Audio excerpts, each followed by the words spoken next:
والنبي بالراحة. أنا ما بقتش بفهم بالزعيق، ذاكريني بس بالراحة. بس بلا بالراحة، انت ما بينفعش معاكي بالراحة أبدا. انت لازم بس تتلسوعي كده اهو علشان تفهمي ومخك يفهم، غير كده انت حمارة ما بتفهميش.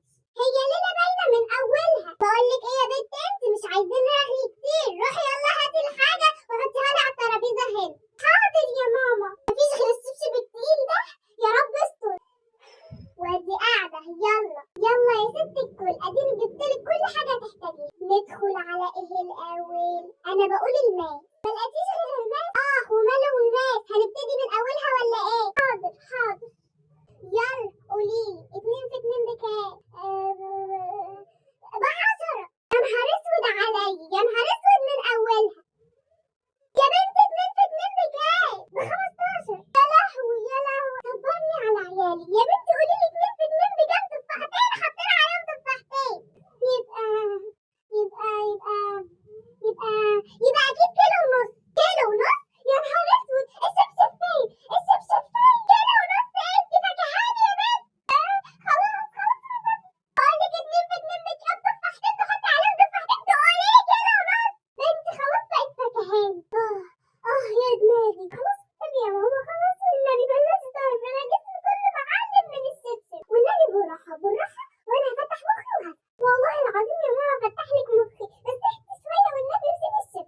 لا انت مخك ما بيتفتحش، انت مخك كده لازم يتشق نصين، وانا اللي هشقهولك زي ما انت كده شقة لي قلبي من جوه. انا ايه بس اللي عملته في نفسي ده يا رب؟ ده انا كنت زي الفل عايشة حياتي. اقعدي يلا قدامي. ماشي. طيب يا رب صبرني. نروح للدراسات الاجتماعية. خلينا نسيب الماس شوية على جنب. اسأليني أي سؤال في الدراسات الاجتماعية وأنا هجاوبك عليه على طول. حشائش الأرز تنمو فين؟ بتنمو في حديقة الحيوان. يا نهار أسود، حديقة الحيوان إيه؟ ده أنت اللي حيوانة.